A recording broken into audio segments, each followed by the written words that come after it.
ఇవాళ vice president election అనేది మన భారతదేశంలో వైస్ ప్రెసిడెంట్ ఎలక్షన్ అనేది మొన్న జరిగింది. చాలా విచిత్రంగా మరొక్కసారి రేవంత్ రెడ్డి గారు అడ్డంగా మరొక్కసారి తెలంగాణ ఎంపీల ఓట్లు అమ్ముకున్నది, అడ్డంగా మరొక్కసారి దొరికిపోయిండు. ఇలా ఓటు నోట్లో ఏ విధంగా అయితే అడ్డంగా రేవంత్ రెడ్డి గారు దొరికినరో అదేవిధంగా ఇవాళ ఈ వైస్ ప్రెసిడెంట్ ఎలక్షన్లో కూడా ఓట్లు కాంగ్రెస్ పార్టీ ఎంపీ ఓట్లన్నీ కూడా బీజేపీ పార్టీకి అమ్ముకుంటూ అడ్డంగా దొరికిపోయిండు. నేను ఉట్టి గాలికి మాట్లాడతలేను, మీకు ప్రూఫ్స్తో సహా ఇప్పుడు మీకు చూపిస్తా. ఒక్కసారి మీ అందరు కూడా చూడొచ్చు. ఇలా ఇది జైరామ్ రమేష్ గారు ట్వీట్ చేసిండ్రు. ఏమని ట్వీట్ చేసిండ్రు? మా ఇండియా వాళ్ళకి సుదర్శన్ రెడ్డి గారికి ఇలా జైరామ్ రమేష్ గారు ట్వీట్ ఏమని చేసిండ్రు? సుదర్శన్ రెడ్డి గారికి 315 ఓట్లు పడ్డాయి. ఇది ఆపోజిషన్ పార్టీస్ 100%గా వచ్చి ఓట్లు వేసిర్రు. ఇది 315 ఓట్లని స్వయంగా జైరామ్ రమేష్ గారే ట్వీట్ చేసిండ్రు. నేను చెప్పింది ఏం కాదు, ఇది జైరామ్ రమేష్ గారు ట్వీట్ చేసిర్రు. ఇది అందరు కూడా సరిగ్గా చూసుకురు కదా, కావాలంటే చదివి కూడా వినిపిస్తా. జైరామ్ రమేష్ గారు tweet: the voting in the vice president election is over. The opposition has stood united. All its 315 MPs have turned up for voting. This is an unprecedented 100% turnout అని ఇలా జైరామ్ రమేష్ గారు ట్వీట్ చేసిండ్రు. వీళ్ళు ట్వీట్ చేసిన తర్వాత ఏమైంది? ఇలా యాక్చువల్గా ఓట్లు ఎన్ని పడ్డాయి? జైరామ్ రమేష్ గారేమో 315 ఓట్లు పడ్డాయని చెప్తాడు. కానీ ఎలక్షన్ కమిషన్ ఎంత డిక్లేర్ చేస్తుంది?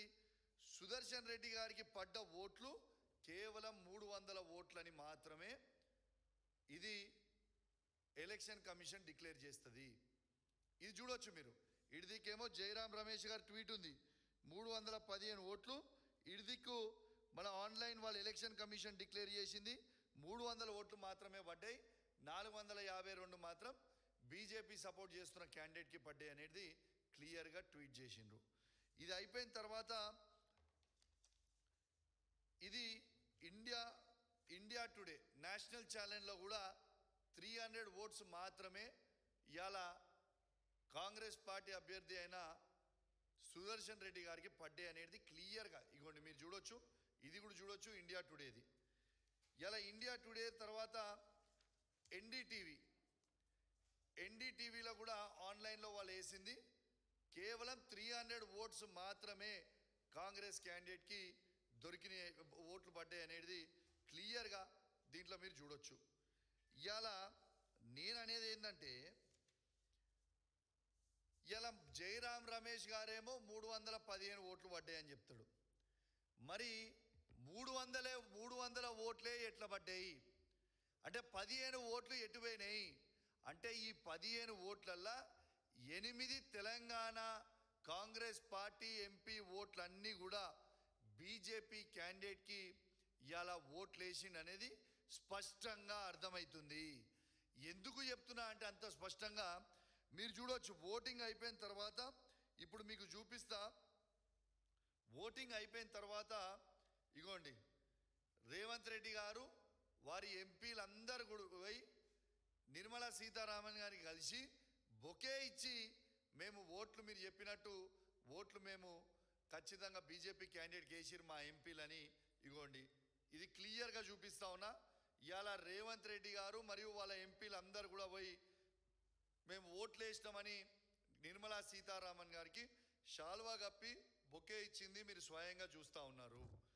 ఇక నిర్మలా సీతారామన్తో పాటు నితిన్ గడ్కరీని కూడా ఆ రోజు కలిసిండ్రు. మీరు క్లియర్గా చూడొచ్చు. ఇది ఎవరు పెట్టిర్రు? ఇవాళ కాంగ్రెస్ పార్టీ సీఎంఓ ఆఫీస్ పెట్టింది, తెలంగాణ సీఎంఓ ఆఫీస్ పెట్టింది. కాంగ్రెస్ పార్టీ ఎంపీ ఇగోండి ఆయన దాంట్లో నుంచే నేను కిందికి తీసిన ఇగోండి ఇది పెట్టింది మీరు చూడొచ్చు, క్లియర్గా చూడొచ్చు. దీంట్లో నితిన్ గడ్కరీకి ఇచ్చిర్రు. సరే వీళ్ళిద్దరిని ఎందుకు గెలిచిర్రా బాబు అని మేము అడిగితే మేమేదో తెలంగాణ అభివృద్ధి కోసం కలిసినామనో ఏదో అని చెప్తుండొచ్చు. సరే మంచిది, అట్లనే కూడా చెప్దాం. మరియు మరియు ఎలక్షన్ అయినాక స్పీకర్ని ఎందుకు కలిసిర్రు? ఇగోటి స్పీకర్ని కూడా కలిసి మొత్తం ఎంపీలు మనోళ్ళందరూ కూడా స్పీకర్ని కలిసి ఇవాళ వాళ్ళ కృతజ్ఞతలు చెప్తా ఉన్నారు, శాల్వాలు కప్పి బొకేలు ఇచ్చి మాట్లాడుతూ ఉన్నారు.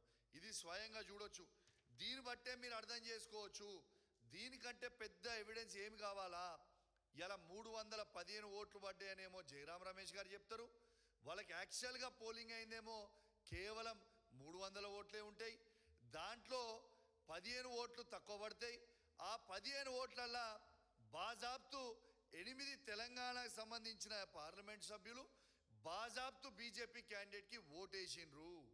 ఓటేసిరని ఖచ్చితంగా నేను ఎందుకు చెప్తున్నా అంటే ఓటింగ్ అయిపోయిన నిమిషమే నిర్మలా సీతారామన్ని కలుస్తారు, ఇలా నితిన్ గడ్కరీ గారిని కలుస్తారు, ఇలా స్పీకర్ని కలుస్తారు.